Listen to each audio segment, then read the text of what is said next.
There's always someone like that. You've seen them before. They walk into the gym alone, they train alone, and they leave alone. They don't look for conversation. They don't join groups. They don't seem interested in meeting anyone, and they almost always trigger the same reaction. Most people jump to a quick conclusion. They must be antisocial. They think they're better than everyone. People just don't like them. But the truth is usually very different.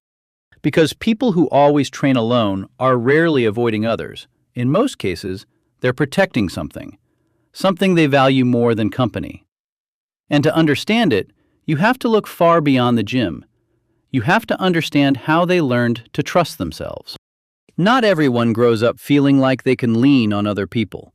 Some learn very early that promises break, that people change, that the ones who are here today can be gone tomorrow.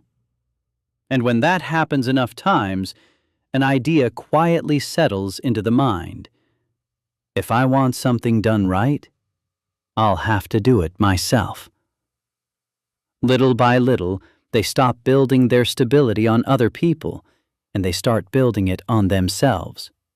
Not because they want to, but because it feels safer. So a lot of people who train alone aren't running from company. They simply discovered that depending only on themselves gives them peace. Think about something as simple as a training partner. At first, it sounds like a great idea. You motivate each other, you share goals, you keep each other disciplined. But sooner or later, something happens.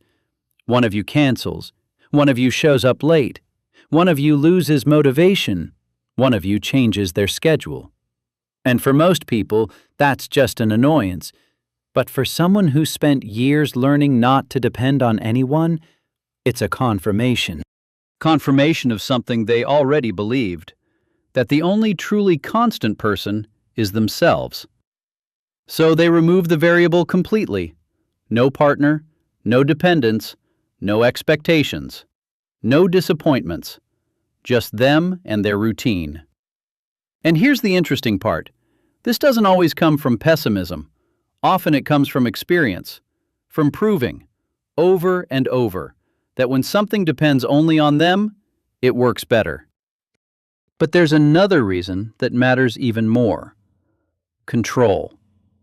When you train with someone else, your workout stops being fully yours. Their energy affects it. Their pace affects it.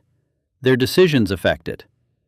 Even when you get along, there's always this small, constant negotiation. And for certain people, that's exhausting. Because the gym isn't only a place where they train, it's one of the few places where everything feels under control. The music, the pace, the rest, the exercises, the order, the intensity. It all depends on them. And that creates a kind of calm that's hard to find anywhere else. Because real life rarely works that way. Outside the gym, there are surprises, conflicts, expectations, problems, responsibilities. But for 1 hour, all of that disappears, and the only thing that exists is the next rep, the next movement, the next goal. So a lot of people don't train just to improve physically.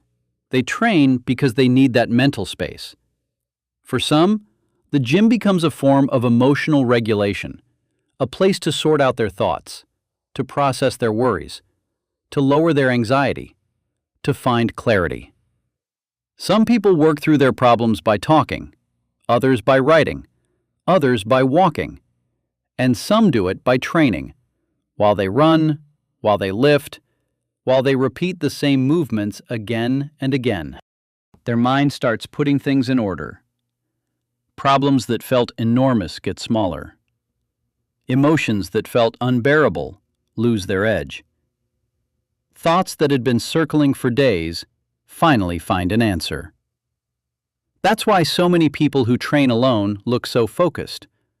They're not only training their body, they're processing their inner world. And when someone keeps interrupting that, they feel like something important slips away. Because for them, it's not just exercise anymore. It's balance. It's stability. It's a routine that keeps them okay. But there's a deeper layer, one few people ever see. Some of these people live in a constant state of self-observation. They analyze what they do, what they say, how they act, how they're perceived. Their mind is evaluating them non-stop, and that burns an enormous amount of energy. When they train with company, a new element appears, the feeling of being watched. Even if no one is judging them, even if no one is paying attention, their brain acts like there's an audience. And that feeling can be draining.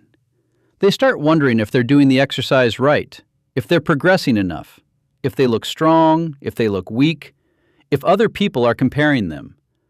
And all that mental noise steals attention they'd rather give to the workout. So very often, training alone feels like a release. They don't have to prove anything. They don't have to impress anyone. They don't have to worry about how they're seen.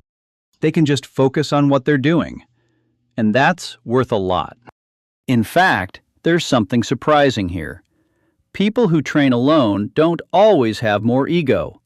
A lot of the time, they have less, because when no one is watching, most of the need to put on a show disappears. You don't need to lift more to impress anyone. You don't need to compete constantly. You don't need to prove anything. You just have to be honest with yourself.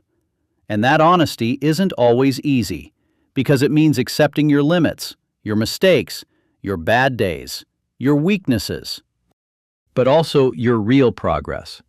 And that creates a very different relationship with training. It's no longer about looking strong. It's about becoming strong. It's not about others seeing it. It's about you knowing it. But every strength has a price. And here's the paradox. The same self-sufficiency that makes these people incredibly disciplined can also become a trap. Because when you get used to handling everything on your own, asking for help starts to feel uncomfortable. You start to believe you should always be able to do it alone, that you should always be strong, that you should always have control.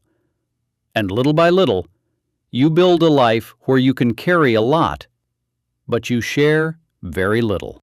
From the outside, you look like a strong person, and you probably are.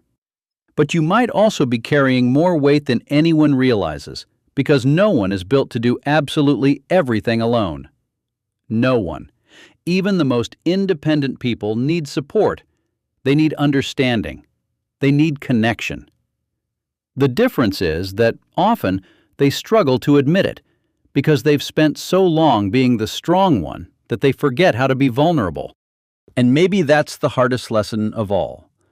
Understanding that trusting someone doesn't mean losing control.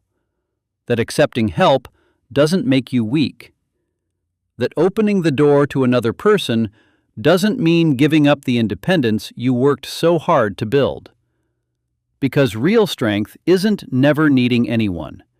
It's being able to choose when to be alone, and when to let someone in.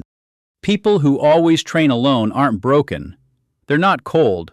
They're not arrogant. And most of them aren't running from anyone. They simply found a way to protect their peace, a space where the noise disappears, a place where everything feels in order, a routine that reminds them they can still trust in something, themselves. And maybe that's why they keep coming back, again and again, not just to strengthen their body, but to keep something far more important intact, their inner balance. Because behind every person who walks into the gym alone, puts in their earphones, and avoids every conversation, there's usually a story no one sees. A story of discipline, of adapting, of self-reliance, and sometimes of wounds they learn to handle in silence. So the next time you see someone training completely alone, maybe you're not looking at an antisocial person. Maybe you're looking at someone who found, in solitude, a way to feel at peace.